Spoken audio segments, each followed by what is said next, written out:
The film begins in an antique shop where a pilot named Petty enters, carrying a slightly monkey-shaped toy. The shop owner suddenly appears and asks Petty, "What's that blood on your clothes?" Petty replies, "This blood isn't mine. I'm here to sell you this toy, but my advice is, don't let the monkey play the drum in any way, as it could cause a disaster." Petty seemed visibly nervous, and suddenly the monkey started drumming on its own. Here, Petty becomes anxious, but the shop owner wasn't paying any attention. As soon as the monkey stopped, a rat in the shop chewed through a rope, which caused a statue to release an arrow at the shop owner, pulling his hair from its place. Petty is shocked, takes the toy into the street, and sets it on fire. After this incident, Petty completely disappeared, and his wife, Leos, believed that Petty had left his family to live alone, leaving her to raise their twin children by herself. They are Bill and Hal. Hal didn't like his brother because Bill often treated him poorly. One day, Bill and Hal opened their father's closet and found many things, including the monkey toy.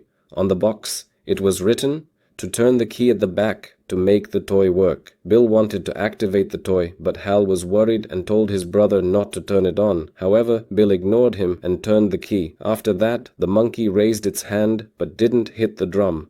So Hal and Bill thought the toy was broken. The next morning, Lois left her children with the nanny, Angel, because Lois was going out on a date. But the strange thing was that the monkey was sitting on the back couch. Hal was puzzled but didn't pay much attention, thinking that Bill had put the toy there. Angel took them to a restaurant where the chef was performing a knife show, and at the same time the monkey stopped the car and hit the drum. Suddenly, without any warning, the knife slipped from the chef's hand and cut Angel's neck, shocking everyone. After attending the funeral, Lois talked to her children, telling them that this is life and that we all will die eventually. At night, they danced to lift their spirits. Bill and Hal were happy. One day at school, there were girls waiting for Hal, bullying him because his father left them and lived alone. Hal couldn't respond to them because he was timid. They pulled down his pants and left him to go home without them. He entered his room feeling a bit upset and found the monkey on the shelf.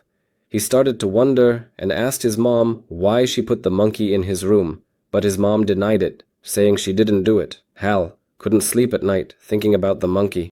He suspected that Angela didn't die in the accident, and what's even stranger is that Hal went to school with a stuffed monkey in his bag. His bullying classmates saw it and mocked him for bringing a toy monkey with him. Bill joined the bullying girls, and they brought crates of bananas and threw them at him. Hal was extremely angry.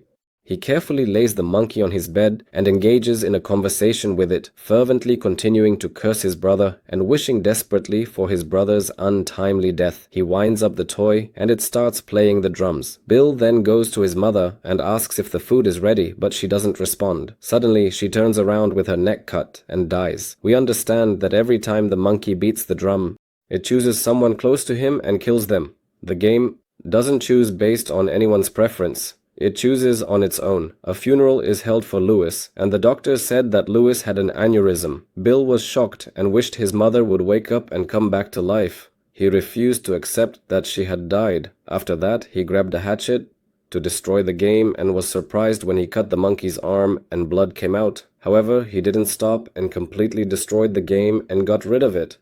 After that, Uncle Chip and Aunt Ida indeed took over the care of Bill and Holman. Even though they don't really like children, they took them with them and were actually heading to the city of Casco. Bill didn't want to take off his suit, thinking there would be another funeral.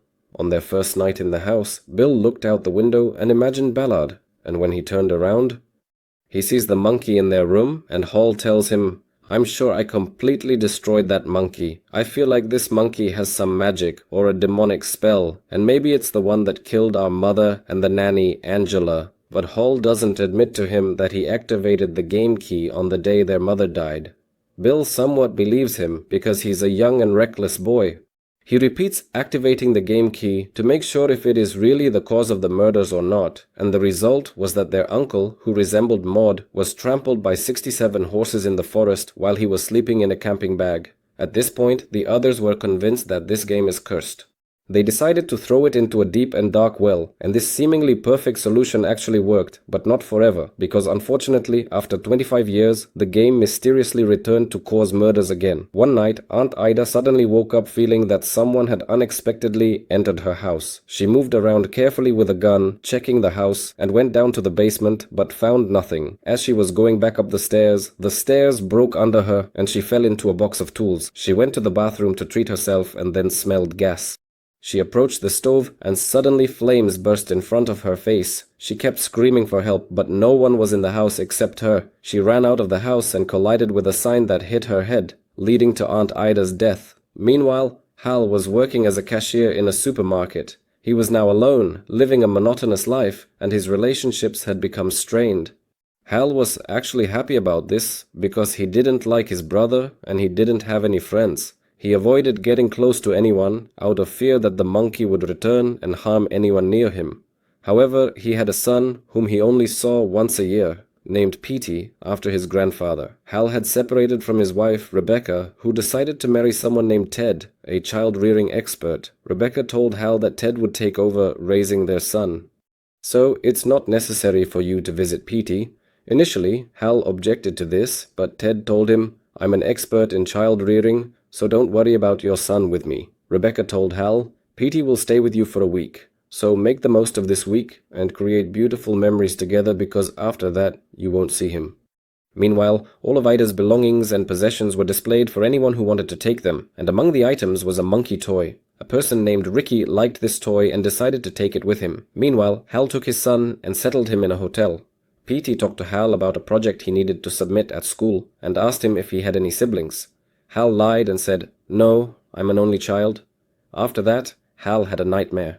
He dreamed that the monkey was killing him with a knife. When he woke up, he turned on the air conditioning and Bill responded to him. At first, Hal didn't know who was talking to him, but when Bill insulted him, Hal realized it was his brother. This was the first time they had spoken in 5 years. Bill told him that their Aunt Ida had died, and the police said that the way she died was strange. He found out that Ida's belongings were put up for sale, and he was worried that someone might have taken the monkey.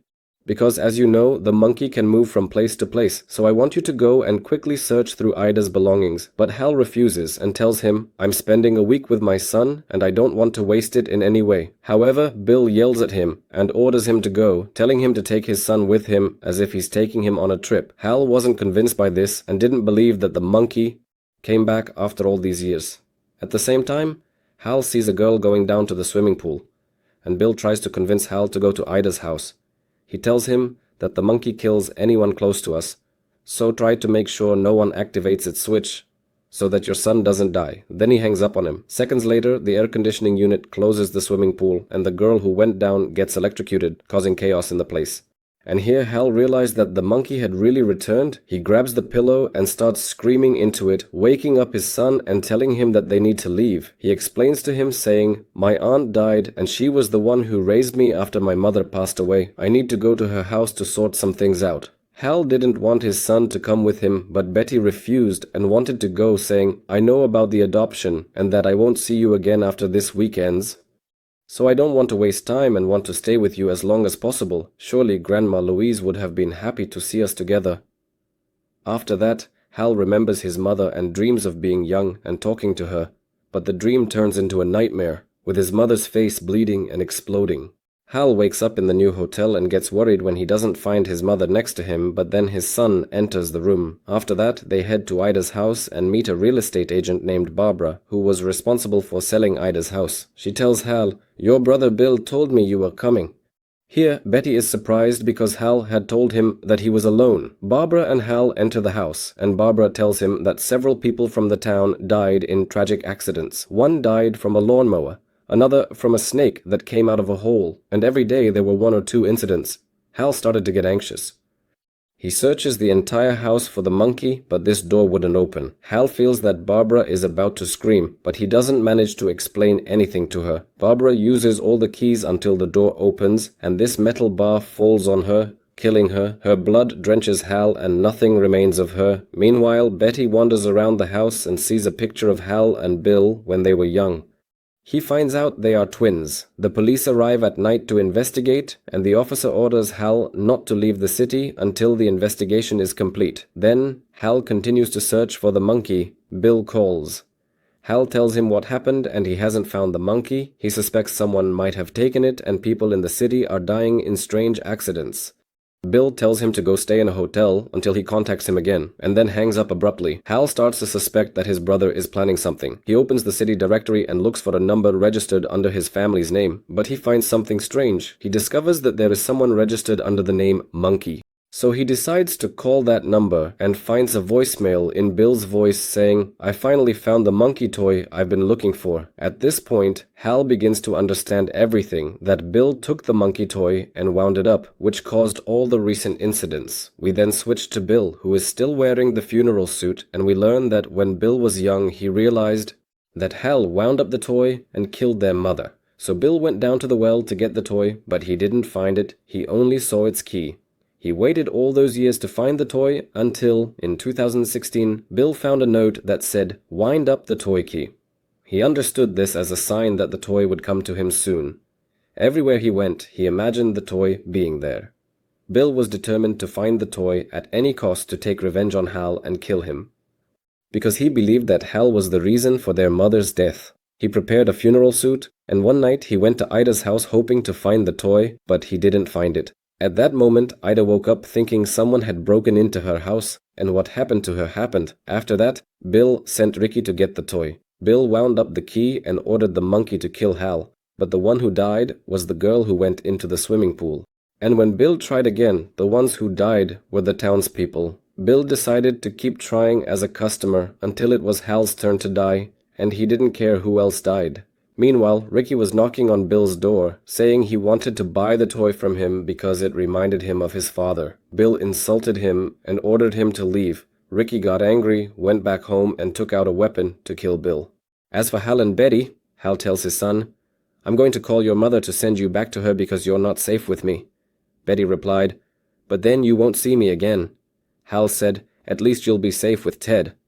Betty was upset because he wanted to stay with his father. They returned to the hotel, and Hal called Bill, saying, "I know the monkey is with you, so stop playing the game, because innocent people are dying because of you. I'm not worried about myself, I'm worried about my son."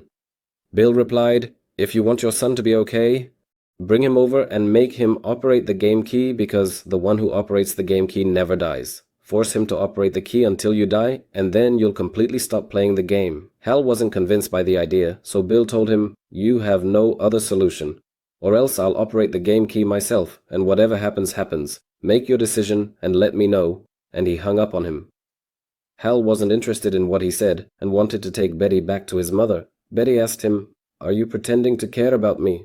And why did you even have me if you want to stay away from me?" Hal told him, "I made the decision to have you when I was young and wasn't aware." Betty was more upset by this and felt like he came into the world by mistake. Hal tried to make amends and said, "You mean a lot to me, and I want to stay away from you because strange things are happening, and I don't want you to get involved in them." Suddenly, there was a knock on the hotel door. It was Ricky, indeed dressed in Bo's police uniform, pointing a gun at Hal and Betty. He forced them to come with him to retrieve the monkey toy from Bill. He ordered Betty to quietly sneak into Bill's house and steal the toy without Bill noticing. Hal couldn't object because Ricky had a gun pointed at them. Ricky told Betty never to turn the key on the back of the toy. Betty understood that this toy was the reason behind his father's strange behavior. Indeed, he quietly and stealthily sneaked into Bill's house and cautiously and carefully stepped on a trap that almost killed him, but luckily the axe missed him. This was one of many traps set by Bill, but Betty quickly noticed their presence and managed to avoid them all. However, he stepped on a wire, causing a bowling ball to fall, but the ball landed in a device and stopped. After that, Betty sees his uncle with the monkey toy, and he was asking the monkey to kill the right person. Betty asks him, "Are you okay?" Bill replied, "I'm not okay at all. I need a small favor from you to turn on the key at the back of the toy. It's just a toy, so there's nothing to worry about." Despite Hal warning his son not to turn the key, Betty agrees to do it because he has no idea about the consequences that will follow. The monkey starts drumming, and at the same time, the tree trunk in front of Hal's car begins to sway. It was holding a beehive, and Ricky feels an itch in his hair and scratches it with the gun, causing a stray bullet to fire. It didn't kill anyone, but hit the car window, creating a hole. Then a bee came out of the hive, followed by a swarm of bees that entered through the hole in the window. They attacked Ricky, entered his mouth, and the bees killed Ricky in a gruesome way. Hal was unharmed and got out of the car, calling for his son. Bill orders Betty to turn the key again, and when Betty refuses, Bill takes the monkey from him and hits him. The monkey gets upset, and Bill orders it to kill Hal. He tries to force its hand down to hit the drum, but it couldn't. The monkey hit the drum, and both of them flew away.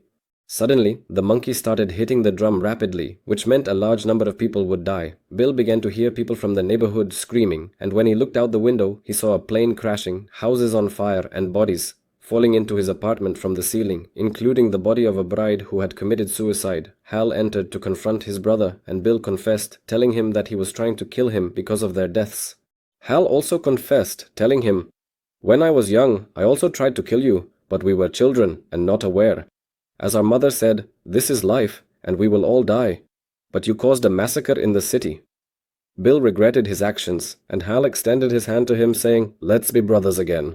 Bill shakes his hand and completely abandons revenge, but the game doesn't let him leave in peace. The traps activate, and a bowling ball flies, decapitating Bill and separating his head from his body. Hal and Betty manage to escape the massacre unharmed. As they walk away, they see the bodies of the people who died. Hal decided to keep the monkey with him to avoid falling into another challenge and prevent another killing. They stop at a traffic light and see an old man riding a horse, emitting smoke as if they were coming from hell.